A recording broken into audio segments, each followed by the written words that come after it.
Hello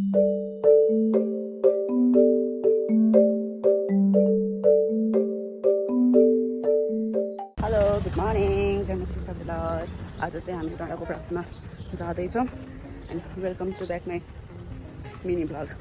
म चाहिँ होइन मिनी ब्लग बनाउनु भएको आज पनि हेरिदिनु होला सबैले गाइस माया गरिदिनु होला thank you for previous video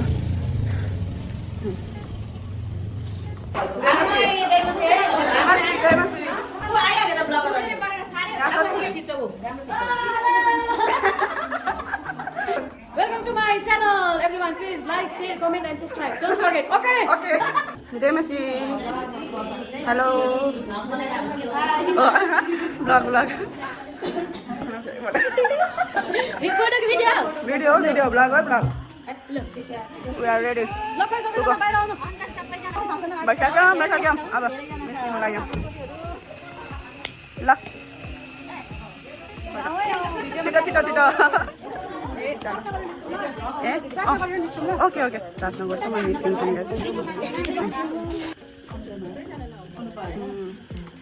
असलपूर्वक गाडी चलाउनलाई सहायता गर्नुहोस् गाडीका हरेक पार्ट पूजा इन्जिनहरूमा यीशुको रगत लाउँदछौँ र तपाईँको सुरक्षा बोल्दछौँ यी तपाईँको छोरीको सामान्यहरूको उपस्थितिमा हामीले प्रार्थना पनि गरिसक्यौँ अब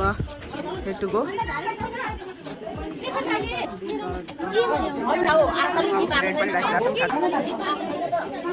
म त आफैमा अब्सेस्ड छु हौ गरेछ ल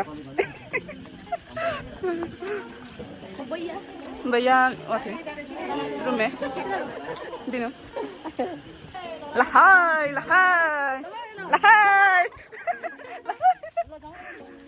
आन्टी रमा अब यता बुहारी बनाऊँ कि साथी बनाऊँ गाडी हाम्रो आइपुग्यो सो अब एकजनाले साथी हुनुहुन्छ है अर्को ब्लगर यता हुनुहुन्छ सबजना ब्लग आज चाहिँ हामी ब्लगरै ब्लगर छ खोइ त आफ्नै हो सब त्यहाँ बस्दा नि हुन्छ साथीले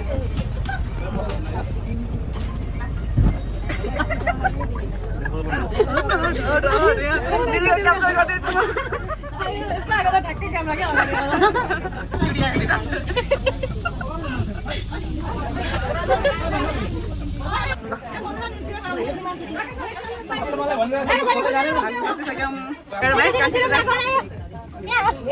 के गर्न आयो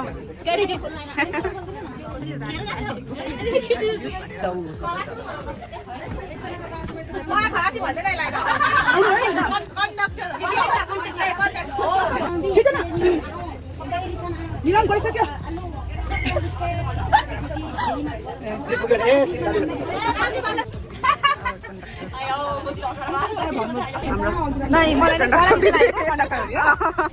Thank you.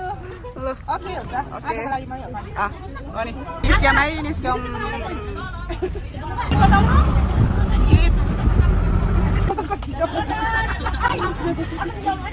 सबजना चिकन खाउँदैछ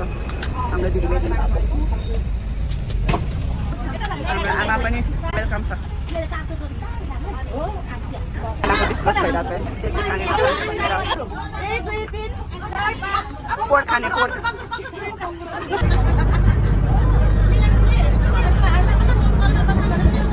चाहिँ आइपुग्यौँ यहाँ नगरकोट अब हामी जान्छौँ होला आइपुग्यो हामी नगरकोट फाइनल्ली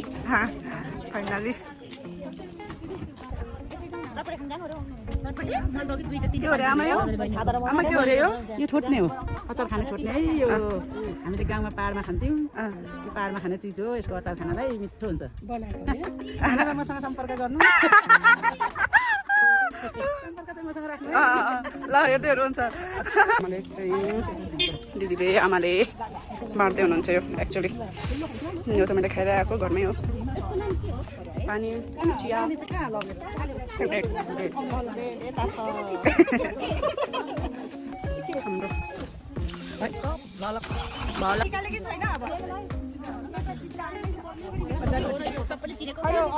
माथि दिदीलाई गरिदिनु पर्यो होइन हाफ मात्रै लिएर आइदिरहेको छु यसो खाएको देखाउनु न यसको नाम के हो प्लम हाम्रो नानीले आलु पोखरा भन्छ जुका देख्नुहुन्छ यता त्रिपाल राखेका छन् ए ल आमा हुनुहुँदो रहेछ यहाँ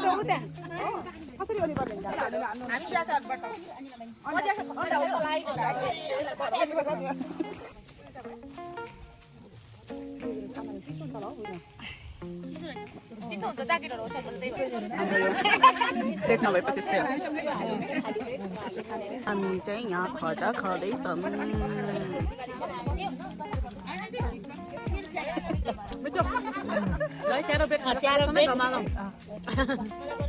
सबसे अगाडि हामी क्या खाले दोनों टाइम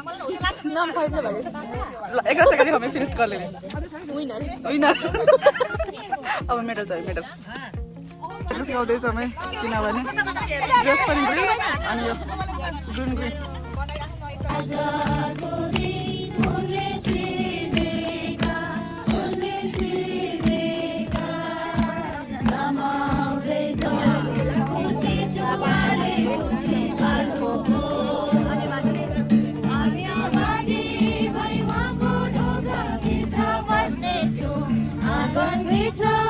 हेर्दै आउँछौँ आमेन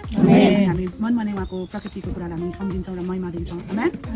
अनि आदम र हब्बा चाहिँ कति कुरा म सम्झिन्छु पहिलेका प्रकृतिको कुरा गर्दै गर्दाखेरि आदम र हब्बा पनि प्रकृतिको सुन्दरतामा लोभियो के होइन लोभियो ऊ त्यो त्यसमै हरायो होइन किनभने उसले जुन कुरा देख्यो सुन्दर देख्यो खानामा लोभ लाग्थ्यो त्यो कुरामा उनीहरू हरायो प्रकृति चाहिँ एक कारणले गर्दाखेरि एक किसिमले हेर्दाखेरि चाहिँ खास परमेश्वरले त्यो प्रकृतिमा हराउनको लागि प्रभुले हामीलाई बनाउनु भएको होइन है प्रकृतिमै के भन्छ हराउनु भनेको मतलब चाहिँ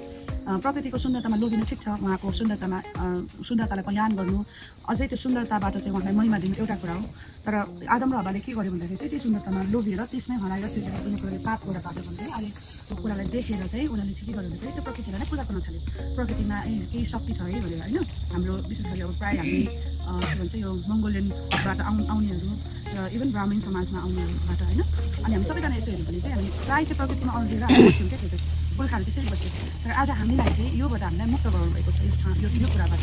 कि हामी प्रकृतिमा हराउने व्यक्ति होइन तर प्रकृतिद्वारा चाहिँ के गर्ने परमेश्वरलाई महिमा दिने कुरा हो होइन मतलब परमेश्वरको सृष्टिले परमेश्वरको सुन्दरलाई देख्ने कुरा हो क्या देखेपछि त्योद्वारा चाहिँ परमेश्वरलाई महिमा दिने कुरा तर सुन्दरतालाई हेर्ने मात्र गरेको उनीहरूले सुन्दरतामा हराउने कि नै बिलाउने काम गर्यो त्यही कुरालाई नै आफ्नो नजिक बनायो होइन त्यही कुरामा नै पूजा गर्न थाल्यो भनौँ न अनि त्यो कुराहरू भयो तर परमेश्वरले चाहिँ हामीलाई यो सबै कुरा बनाउनु नदिएनलाई हरेक थोक उहाँको सृष्टि हो र उहाँको सुन्दरताको बयान गर्नु चाहिँ हाम्रो काम हो होइन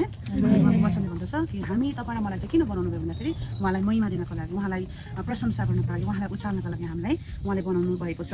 अनि आज हामी विशेष गरी यो ठाउँमा आउँदै गर्दाखेरि म वचन के बोल्ने त भन्ने कुरामा सम्झिँदै थिएँ प्रार्थना गर्दै थिएँ के भन्ने अब होइन धेरै वचनहरू जति हेऱ्यो सबै कुरा राम्रो छ वचन सुन्दै गर्दाखेरि वचन सुन्दै पढ्दै गर्दाखेरि यसो निहाल्दै गर्दाखेरि हरेक वचनहरू चाहिँ एकदमै राम्रो छन् होइन परमेश्वरको वचनलाई चाहिँ हाम्रो जीवनको चाहिँ के भन्छ माला जस्तै उन्नु क्या त्यसलाई सजाएर राख्नु भन्छ म चाहिँ जन्मै क्रिस्चियन हो तर यस समयमा यति टाढो भयो प्रभुले के होइन जति टाढा भयो उति प्रभु मेरो नजिक आउनुभएको जति टाढो वचन मैले केही वचनहरू पढेँ केही वचनहरूले मेरो मन छुयो मन टच गर्यो त्यस पछाडि चाहिँ उहाँसँग अझ नजिक हुने होइन उहाँले त मलाई धेरै अगाडिदेखि खोजिरहनु भएको थियो होइन पछ्याइरहनु भएको थियो खोजी भालोभन्दा हुन तान्नुहुन्छ ल मेरो लागि चाहिँ परमेश्वर चाहिँ पहिलो नम्बरमा चाहिँ उहाँ चाहिँ प्रेम हुनुहुन्छ होइन अनि असल गोठालो हुनुहुन्छ जस्तो लाग्छ मलाई चाहिँ अनि हाम्रो सबै योजनाहरू जान्नुहुने हाम्रो परमेश्वर हुनुहुँदो रहेछ भन्ने कुरा म पहिला विश्वास गरेको थिइनँ पछाडि बुझ्दै गएको दिदीले अनि त्यस पछाडि एकदमै हो विश्वासमा आऊ चर्चबाट नि सहयोग गर्नु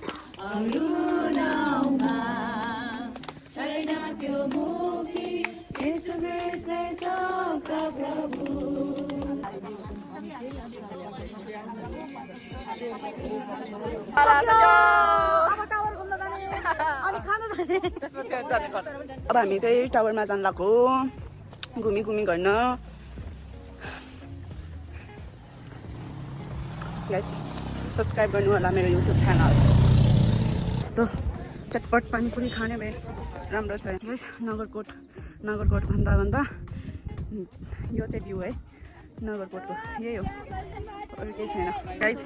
यहाँ म उहाँहरूलाई फोटो खिचिदिरहेको छु रे के हामी निस्क्यौँ यहाँबाट अब खाना खान जान्छ गर्मी छ गर्मी हामी खाना खाने होटलमा आइपुग्यौँ हाम्रो रिसोर्ट खाना खानु रिसोर्ट यहाँ रहेछ नि त फोटो खिच्ने ठाउँ ल के अरे खै त सबैजना आउनु भएन दिदीबहिनीहरू बाहिरै बसौँ यस्तो छ राम्रो रहेछ भ्यू फ्रम होटल है ए यो त हामीले त्यहाँ होइन होला होइन यो उताबाट खाना खानुको लागि वेट गरिँदैछौँ यो माथि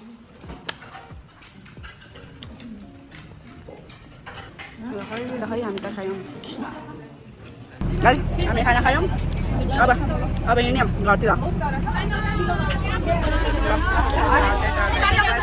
हेरेर जानु रे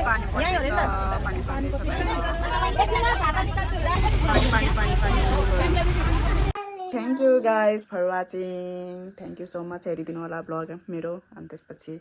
लाइक कमेन्ट सेयर गरिदिनु होला थ्याङ्क यू